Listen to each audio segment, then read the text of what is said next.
All right, guys, welcome back to the channel. I'm here with the one and only Graham Stephan once again.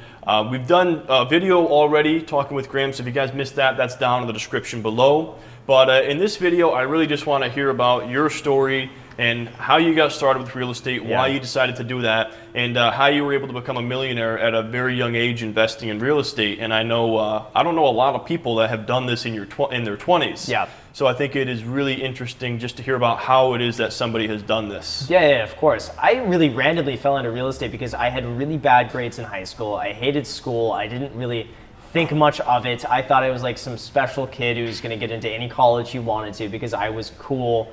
Didn't happen. I really had no backup plan. So real estate for me was basically a last resort to do something for a year. And my initial thought with real estate was that I'm going to get my license.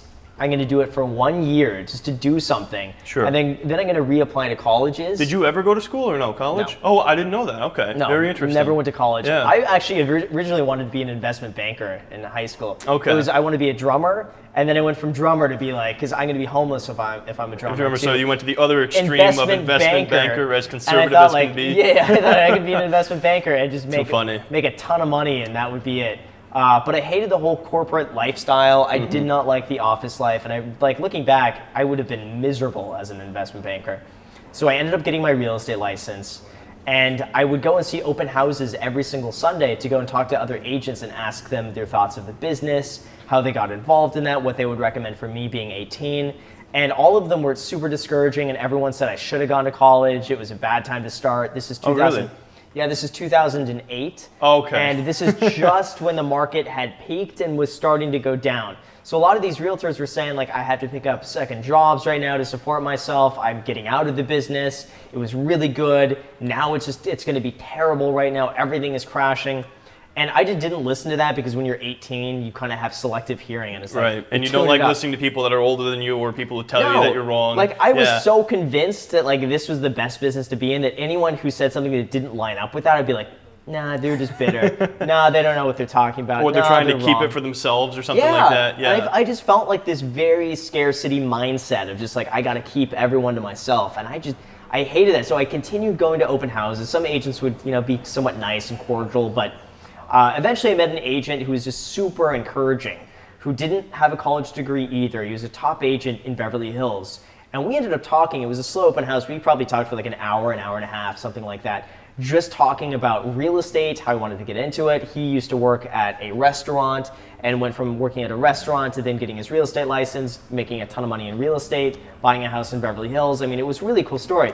And after talking for like an hour and a half, he offered me a position working with him that we would split things 50-50, but I would do all the busy work, and basically whatever I brought in, we would split it. Sure. In return, he would kind of teach me the ropes, and I would just give him half of anything else I brought in. Okay. And so that really got my foot in the door because he would give me his open houses to sit. And every single Sunday I would go and sit open houses. But at the same time, I can go with him to showings. I could see what he's doing. I would just hang out in his office, listening to his phone calls, seeing how he answered emails. I would do any errands he wanted me to do. I would set up houses for him. I would pick up papers from clients. I mean, I did anything I could. All for free, just to be able to learn anything that I possibly could. And from doing this, I was able to meet some really cool connections in my office of Coldwell Banker that were doing leases. And I figured this would be a cool opportunity for me to put leases up on Craigslist to try to help them out. And at the time I was into photography. So I would basically take my camera and go to other agents and say, listen, I'll take better pictures than you have for your leases if in exchange for that you let me post the lease on Craigslist. And I did that. And I started getting some lease clients coming in, and obviously I'd split everything 50-50 at the time with the guy that kind of brought me in. But I ended up doing some leases, which basically meant I get paid anywhere between $500 and $2,000. But when you're 18 years old, earning $500, yeah, that's a significant amount of money. That was a ton of money. So now, were you still living at home at this point in time? So that's the way you were able to work for free, obviously. Yeah. Oh yeah, 100%. I was living with my dad at the time. And I gotta say, I mean, for a lot of people who hate on living with your parents, or like, honestly, I had that option, and it was a place for me to come home to that I didn't have to worry about like coming out of pocket rent every month. That I knew that I had a place to come back to sleep at, and I knew I wasn't going to be on the streets if in the event I didn't make any money. So at this point, earning $500, that was $500 in my pocket. Now I paid everything else. like my phone, car insurance, Sure. car bills, anything else that came up. But I didn't have the worry of rent over my head at the time. So everything I would just save. 9 months into it, I sold my first place. It was from sitting a random open house one Sunday after 9 months into it, 9 it took months to sell your first place. 9 months holding open houses every single Sunday. Oh my gosh. Without missing a single Sunday, and I also held them on Saturdays. Not every Saturday, but most Saturdays. So that's close to what, 30, 40 weekends Something of like doing that. this? Yeah. Wow. And then I sold one house after 40 open houses, something like that. And that was a $3.6 million home in Beverly Hills. It was on Linden Drive. I'm not going to give the address, but it was on Linden Drive, Beverly Hills, $3.6 million. And the commission on that was something like, I think my portion was somewhere around like 50 or 60 grand. Wow. And I was just almost turning 19 at the time. And to earn that amount of money was like, whoa, like it was at that point where I decided, like, I am never going to college Yeah, ever I'm doing again. this works. What does that feel like? I mean, I know, so obviously you went 9 months earning next to nothing, but then to get a check for like that amount of money, like what was the feeling? Like, would it almost seem like you couldn't believe it was real or what? Like, that just seems, I can't imagine, I've never gotten like a check that large. Yeah. You know, so. It was a bit of both. I wish I could remember a little bit more. The thing is, the office that I was at in Beverly Hills, there were agents doing checks like that like every other week. Okay. And so I was almost comparing myself to, you know, I'll name drop here, but like we had in our office Joyce Ray and Jade Mills. And they were just crushing it in the business. Like that to them would be like, oh yeah, that's just what came in this week. And to me, I'm like, oh my God, you can buy like a used Bentley every single week. What is this? So when that came in for me, it was really just more encouraging that like if I can do this, I can earn, you know, $100,000 commission. But honestly, when you're I was almost 19, I spent most of that commission on a Lotus. I had a dream car since I was like 16 years old, and I decided, let me get the car I've always wanted. So I bought a chrome orange Lotus Elise.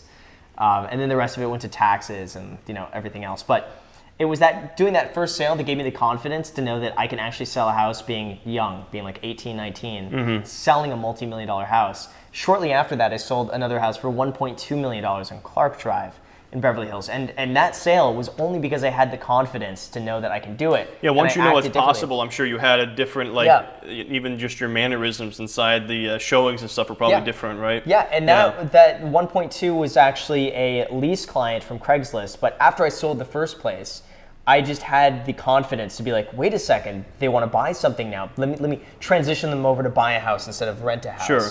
And it was just because I had the confidence that I sold that one.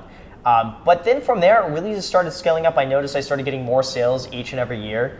The lease clients began turning into buy clients. Those buy clients ended up selling their home and then buying something else. And I saved it all. And then in 2011, I noticed the real estate market was pretty cheap. And I had, at the time, it was almost $200,000 saved up after like 3.5 years, almost 4 years. You were still living at home at that point. Still living at home. Living at home with like $200,000 saved up. That's pretty cool, man. Yeah. I mean, a lot of people would be like, I got a couple $1,000s. I don't want to be with my parents. I'm getting out of here. So that's pretty cool. I would not spend any money. I would refuse to spend money. My idea, like even the shirt I'm wearing right now, was a $4.99 shirt from H&M that I got over a year ago. Like that's, I don't spend money.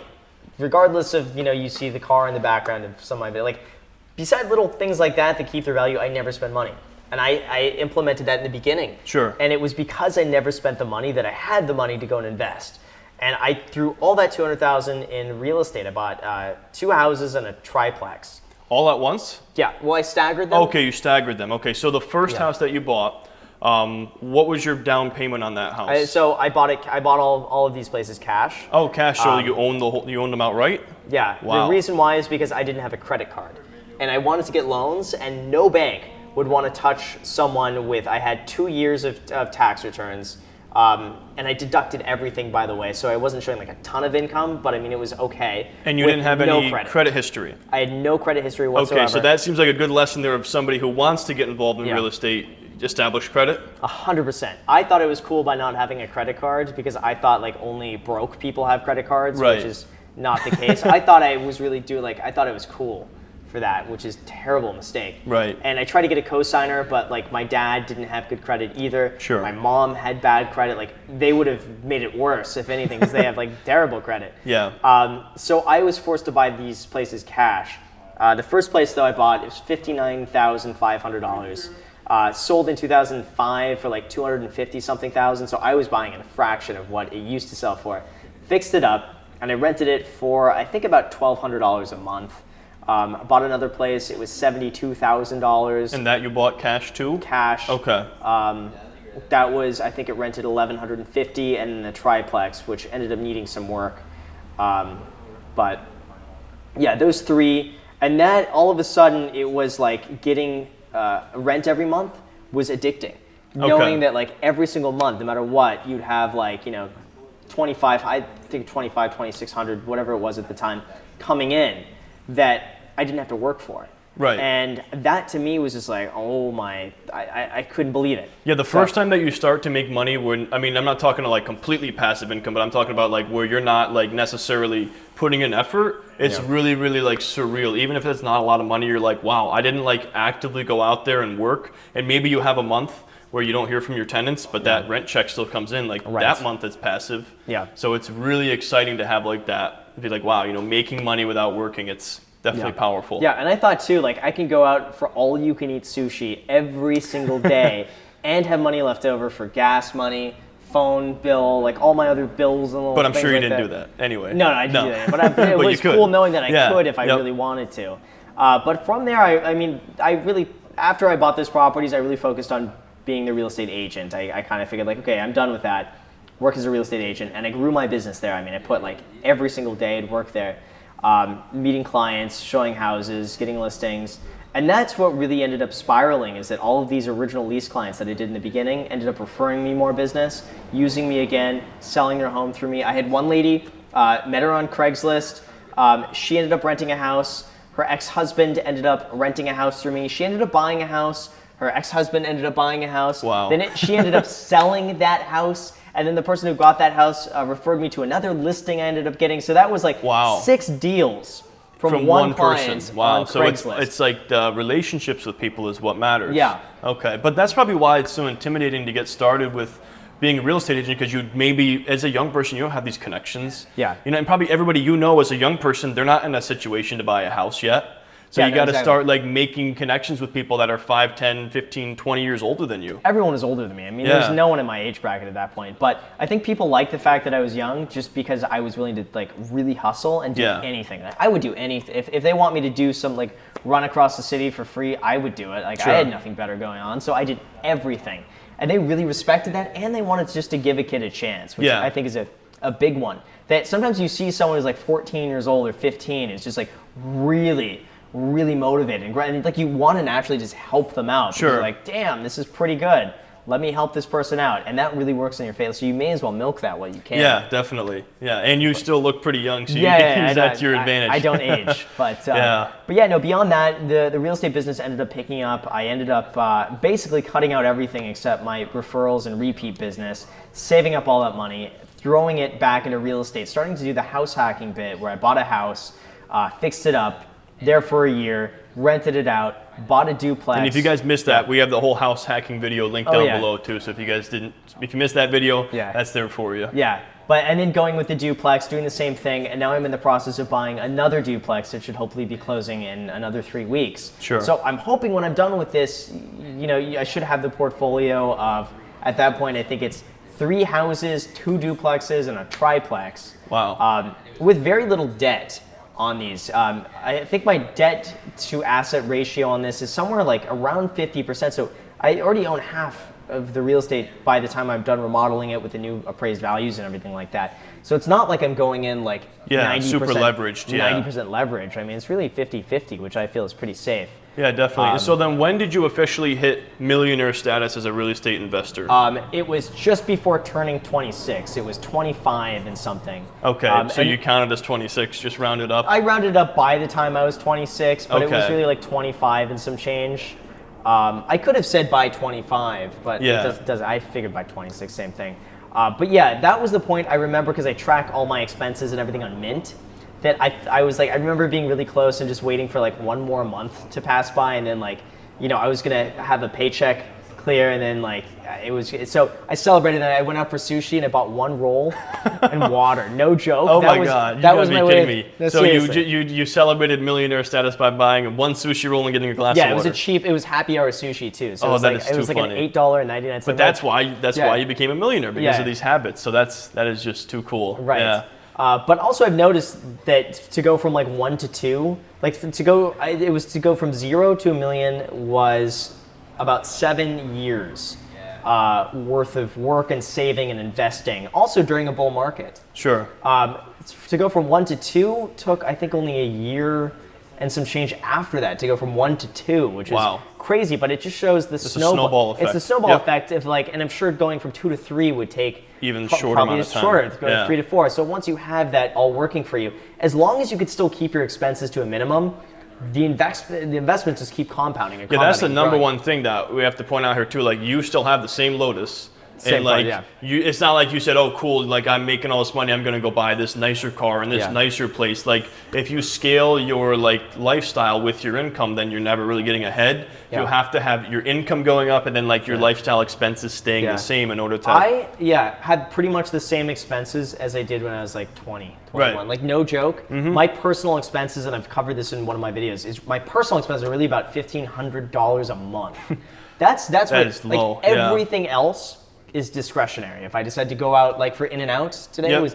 that's just discretion. Like I can cut that out anytime. I don't need it. But like this shirt is a $5 shirt. These jeans, I'm not sure if you can see these jeans. These were on sale at H&M for $20. These socks were given to me for free. I'm not sure if you could see that. I don't know if you can see the socks, but But they're Argyle socks. They were given for free.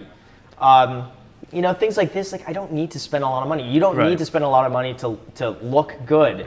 You don't need to waste a lot of money on things that aren't going to bring you value. And for me, it's just like I get more value by investing, and I have more fun Yep. by investing, and I feel better by investing than I do ever by spending. yeah, it's just so important. And I think a lot of people, I'm really glad to have this as an example of actually Yeah. having done it, because there's so many misconceptions out there about real estate. Like, you have to have so much money to get started. It's impossible to own real estate as a millennial or like as a young person. Like, here's somebody who became a millionaire in their 20s with real estate. It's Yeah. just a really, really It's inspiring just story. you don't buy avocado toast. It's Yeah, really- avocado it's toast in it, your yeah. frappuccinos and lattes, you know? Yeah.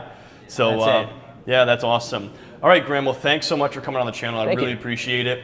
I'm sure you guys are subscribed to him, but if you're not, this channel is down in the description below. And then if you guys make sure, like this video, drop a comment if you have any feedback for Graham. I'm sure he'll jump over and Yeah, I will. check out the comments. He's very active with responding. Always. Yeah, definitely. But thanks so much for coming on. Thank you. And I will see you guys in the next video. See you guys.